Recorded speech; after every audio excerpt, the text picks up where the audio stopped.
বলবো যে ভাইয়া তোমার হাতে যদি সুযোগ থাকে সেকেন্ড টাইম প্রস্তুতি নাও।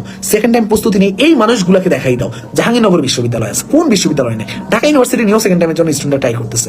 ঢাকা ইউনিভার্সিটি যদি সুযোগ নাও দেয়, জাহাঙ্গীরনগর, চট্টগ্রাম থেকে শুরু করে জগন্নাথে নাই, তোমার রাজশাহী বিশ্ববিদ্যালয় থেকে শুরু করে তোমার হলো যে সাস্ট থেকে শুরু করে সব জায়গায় তোমার হলো সুযোগ আছে। তাহলে কেন না ভাইয়া, কেন না তুমি সাস্টের মতো জায়গায় যেখানে স্টুডেন্টদের পড়ার ড্রিম, তুমি ওই জায়গায় আরেকবার প্রস্তুতি নিয়ে মানুষকেও চিনলা, বাস্তবতাও জানলা, সবার সবার সবার আসল রূপ দেখলা, তার মাঝখানে নিজেকে এমন একটা জায়গায় নিয়ে যাবা যে ওই একটা বুস্ট দিয়ে তুমি সারাটা জীবন নিজেকে ওই জায়গায় রাখতে পারবা। কেন জানো?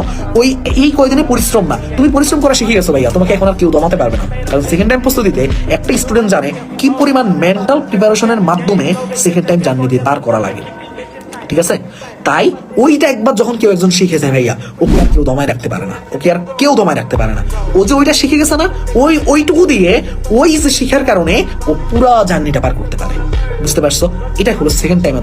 একবার মনোবল শক্ত হয়ে গেলে, মানে দেখবে না, আঘাত পেতে পেতে পেতে পেতে যখন একবার দেয়ালে পিঠ থেকে যায়, ও তার পিছনে যাওয়ার কোনো অপশন না। ও শুধু এখন দুর্বার গতিতে ওই পিঠটা ঠেকার পরে এখন কি করবো? সামনের দিকে আগাবে। সামনের দিকে এতটাই আগাবে যে যেটা ও জীবনে স্বপ্নে ভাবে নাই।